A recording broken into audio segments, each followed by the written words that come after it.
रात के करीब 1:40 पर थे। शहर की सड़कें लगभग खाली हो चुकी थीं। दूर दूर तक सिर्फ स्ट्रीट लाइटों की हल्की रोशनी दिखाई दे रही थी। पूरे दिन बाजार में खरीदारी करने के बाद चारों दोस्त नरेश, सुरेश, गुड्डू और मास्टर दयाल तेजी से रेलवे स्टेशन की ओर बढ़ रहे थे। उनके हाथों में कपड़ों और राशन के बैग थे। पूरे दिन की थकान उनके चेहरों पर साफ दिखाई दे रही थी।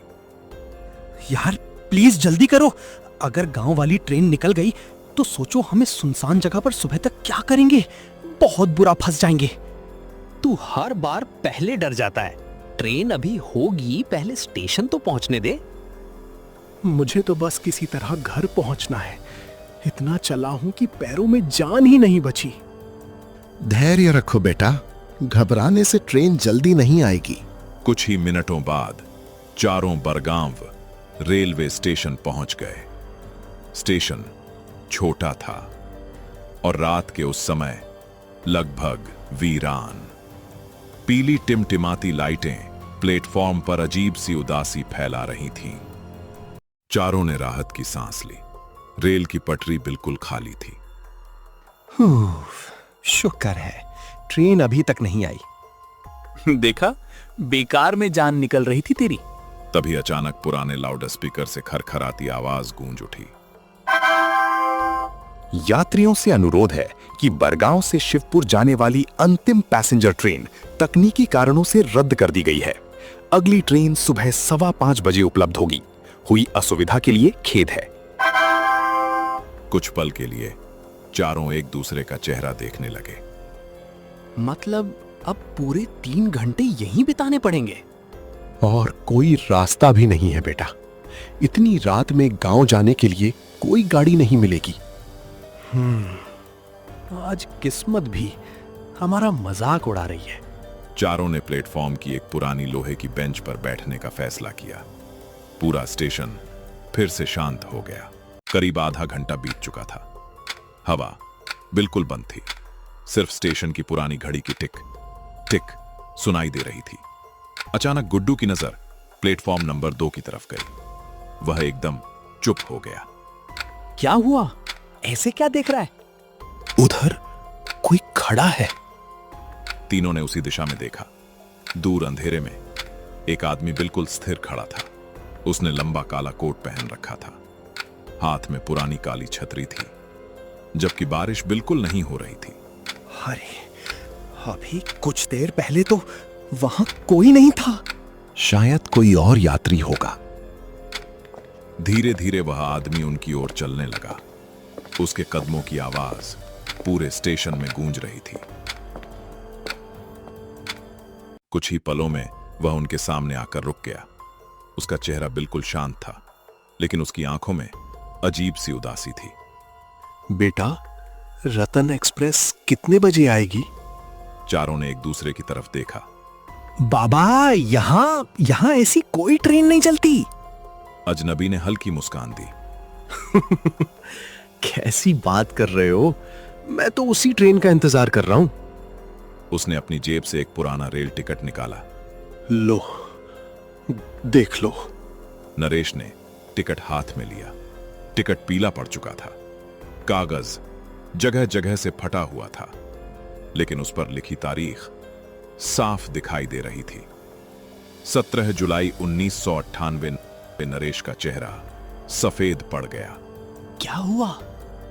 ये टिकट 28 साल पुराना है। बाबा, ये टिकट आपको कहां मिला? अजनबी ने बहुत शांत आवाज में जवाब दिया। आज सुबह ही तो लिया था। मेरी पत्नी मेरा इंतजार कर रही होगी। मुझे देर नहीं करनी चाहिए। उसकी आवाज में एक अजीब उदासी थी। वह धीरे धीरे मुड़ा और प्लेटफॉर्म के सबसे अंधेरे हिस्से की ओर चलने लगा। अरे बाबा, सुनिए तो। लेकिन उसने पीछे मुड़कर भी नहीं देखा। चारों उसकी तरफ देखते रहे। फिर अचानक वह आदमी चलते चलते घने अंधेरे में पहुंचा और अगले ही पल बिना किसी आवाज के गायब हो गया। चारों की सांसें जैसे थम गईं। पूरा स्टेशन फिर से पहले जैसा शांत था, लेकिन अब उस सन्नाटे में एक अनजाना डर भी शामिल हो चुका था। चारों अभी भी उसी जगह खड़े थे जहां कुछ पल पहले वह रहस्यमयी मुसाफिर गायब हुआ था। कुछ देर तक किसी के मुंह से एक शब्द भी नहीं निकला। आखिरकार सुरेश ने चुप्पी तोड़ी। नरेश, कहीं हम चारों ने एक ही सपना तो नहीं देखा? अगर सपना होता तो ये टिकट मेरे हाथ में कैसे आता? उसने कांपते हाथों से पुराना टिकट सबको दिखाया। उसी समय पीछे से किसी की भारी आवाज आई। वो टिकट अभी भी उसके पास है? चारों घबरा कर पीछे मुड़े। एक बूढ़ा चौकीदार लालटेन लिए खड़ा था। सफेद मूछें, झुर्रियों से भरा चेहरा और आंखों में अजीब सी गंभीरता। काका, आप कब आए? जब से तुम लोग उस आदमी से बातें कर रहे थे, मैं यहीं था। आप उसे जानते हैं? चौकीदार ने गहरी सांस ली। जानता नहीं, लेकिन पिछले 30 साल से उसे हर साल इसी रात देखता आ रहा हूं। चारों के पैरों तले जमीन खिसक गई। चौकीदार धीरे धीरे बेंच पर बैठ गया। उसकी आवाज पहले से भी धीमी हो गई। 28 साल पहले इसी रेलवे लाइन पर रतन एक्सप्रेस का बहुत बड़ा हादसा हुआ था। आधी रात को पुल टूट गया था और पूरी ट्रेन नदी में गिर गई थी। सैकड़ों लोग मारे गए थे। बहुतों की लाशें भी कभी नहीं मिली। गुड्डू के हाथ कांपने लगे। क्या वही आदमी भी उस ट्रेन में था? चौकीदार ने सिर हिलाया। कहते हैं वो अपनी बीमार पत्नी के लिए दवा लेकर लौट रहा था। उसकी पत्नी स्टेशन पर उसका इंतजार करती रही, लेकिन वो कभी घर नहीं पहुंच सका। और तब से हर साल इसी तारीख को वो अपनी ट्रेन का इंतजार करता दिखाई देता है। चारों के शरीर में सिहरन दौड़ गई। हवा अचानक ठंडी होने लगी। स्टेशन की टिमटिमाती लाइटें बार बार बुझने लगीं। यहां बैठना ठीक नहीं लग रहा। चलो वेटिंग रूम में चलते हैं। चारों वेटिंग रूम की तरफ बढ़े, लेकिन वहां पहुंचकर देखा दरवाजे पर मोटा जंग लगा ताला लटका था। अरे, ये तो बंद है। चौकीदार धीरे धीरे उनके पास आया। इसे वर्षों पहले बंद कर दिया गया था। क्यों? चौकीदार कुछ पल चुप रहा, फिर बोला, क्योंकि हादसे के बाद कई लोगों ने दावा किया कि आधी रात के बाद उस कमरे से लोगों की बात करने की आवाजें आती थीं। इतना कहकर वह चुप हो गया। चारों वापस प्लेटफॉर्म की ओर लौटने लगे। तभी एक हल्की आवाज आई। सब रुक गए। फिर आवाज उसी बंद वेटिंग रूम के अंदर से आ रही थी। अंदर कोई है।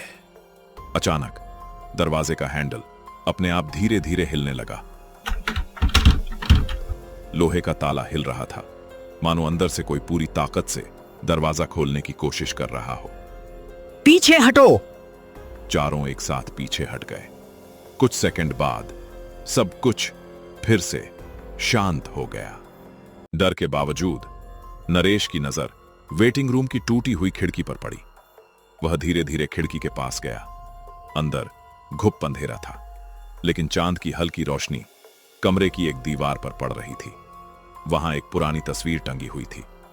नरेश ने ध्यान से देखा और उसके मुंह से चीख निकल गई। वो वही आदमी। बाकी तीनों भी दौड़कर खिड़की के पास पहुंचे। तस्वीर में वही मुसाफिर मुस्कुरा रहा था जिससे वे कुछ देर पहले मिले थे। तस्वीर के नीचे धूल से ढका एक पीतल का बोर्ड लगा था। उस पर लिखा था, रेल दुर्घटना में दिवंगत यात्रियों की स्मृति में। और सबसे ऊपर उसी आदमी की तस्वीर थी। उसके नीचे नाम लिखा था, राम प्रसाद वर्मा, और मृत्यु की तारीख 17 जुलाई 1998।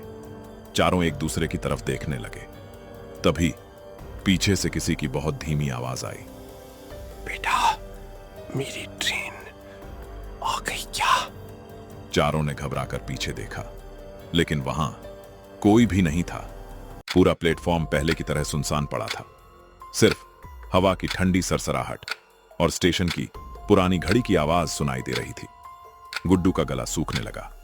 भैया, अभी किसी ने साफ साफ बोला था। मैंने अकेले नहीं सुना ना। नहीं, मैंने भी सुना था। अब कोई भी अकेले कहीं नहीं जाएगा, सब साथ रहेंगे। उसी समय प्लेटफॉर्म पर लगी पुरानी घड़ी ने 3 बार घंटी बजाई।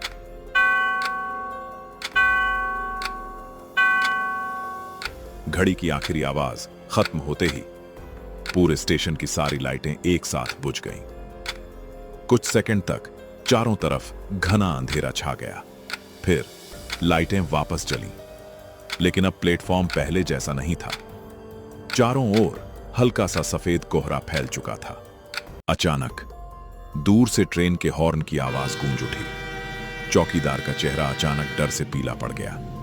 चारों ने पटरी की तरफ देखा। कोहरे के बीच से एक पुरानी ट्रेन धीरे धीरे स्टेशन की ओर बढ़ रही थी।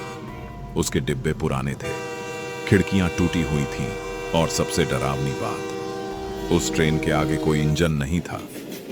फिर भी वह अपने आप चल रही थी। ट्रेन प्लेटफॉर्म पर आकर बिल्कुल उनके सामने रुक गई। उसके सभी दरवाजे एक साथ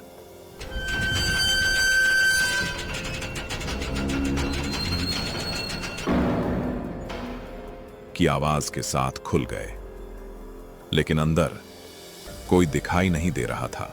उसी समय वही रहस्यमयी मुसाफिर धीरे धीरे ट्रेन के आखिरी डिब्बे से उतरता दिखाई दिया। इस बार उसके चेहरे पर डर नहीं, बल्कि गहरी उदासी थी। वह सीधे चारों के सामने आकर खड़ा हो गया। मैं हर साल लौटता हूं। मुझे लगता है इस बार शायद मेरी मंजिल मिल जाएगी। मास्टर दयाल ने हिम्मत जुटाकर पूछा। तुम आखिर चाहते क्या हो? राम प्रसाद ने अपनी मुट्ठी खोली। उसके हाथ में एक छोटी सी पुरानी चिट्ठी थी। ये मैं अपनी पत्नी को कभी दे नहीं पाया। जब तक ये उसके घर नहीं पहुंचेगी, मेरी यात्रा पूरी नहीं होगी। इतना कहकर उसने चिट्ठी मास्टर दयाल के हाथ में रख दी। अगले ही पल उसका शरीर धुएं की तरह हल्का होने लगा, लेकिन वह पूरी तरह गायब नहीं हुआ। चौकीदार धीरे धीरे आगे बढ़ा। उसकी आंखें नम थीं। मैं उसके गांव को जानता हूं। सुबह होते ही ये चिट्ठी वहां पहुंच जाएगी। राम प्रसाद पहली बार हल्का सा मुस्कुराया। उसने चारों की तरफ देखा और धीरे से बोला, धन्यवाद। उसी क्षण ट्रेन के अंदर से घंटी बजी। राम प्रसाद मुड़ा, धीरे धीरे उसी पुराने डिब्बे में वापस चढ़ गया। दरवाजे अपने आप बंद हो गए और बिना इंजन वाली वह रहस्यमयी ट्रेन कोहरे में धीरे धीरे गायब हो गई। कुछ ही सेकंड बाद स्टेशन फिर पहले जैसा सामान्य दिखाई देने लगा, मानो वहां कभी कुछ हुआ ही ना हो। सुबह 5:15 पर असली पैसेंजर ट्रेन स्टेशन पर आकर रुकी। चारों गांव पहुंच गए। मास्टर दयाल और चौकीदार ने मिलकर उसी दिन राम प्रसाद के गांव जाकर उसकी चिट्ठी उसके परिवार तक पहुंचा दी। उसके बाद कहा जाता है कि बरगाम स्टेशन पर वह रहस्यमयी मुसाफिर फिर कभी दिखाई नहीं दिया। लेकिन कहानी यहीं खत्म नहीं हुई। आज भी उस स्टेशन के पुराने रिकॉर्ड रूम में एक फाइल सुरक्षित रखी हुई है। उस फाइल में 17 जुलाई 1998 की दुर्घटना में मारे गए यात्रियों की सूची है। उस सूची में राम प्रसाद वर्मा के नाम के सामने लाल स्याही से किसी ने सिर्फ एक शब्द लिखा हुआ है, घर पहुंच गया। लेकिन रेलवे के किसी कर्मचारी ने वह शब्द कभी नहीं लिखा। आज तक कोई नहीं जानता वह शब्द उस फाइल में आया कैसे। तो दोस्तों, अगर आप उस रात स्टेशन पर होते और आपके सामने कोई ऐसा बूढ़ा आदमी आता जिसके हाथ में 20 साल पुराना रेल टिकट होता और वो बार बार सिर्फ एक ही सवाल पूछता, रामनगर जाने वाली ट्रेन कब आएगी, तो आप क्या करते? क्या आप उसकी मदद करने की कोशिश करते या फिर बिना पीछे देखे वहां से भाग जाते? अपनी राय हमें नीचे कमेंट करके जरूर बताइए। अगर आपको हमारी ये डरावनी कहानी पसंद आई हो तो वीडियो को एक लाइक जरूर करें। ऐसे ही नई और रहस्यमयी हॉरर कहानियों के लिए हमारे चैनल को सब्सक्राइब करें और बेल आइकॉन भी दबा दें ताकि आने वाली कोई भी डरावनी कहानी आपसे छूट ना जाए। मिलते हैं अगली कहानी में।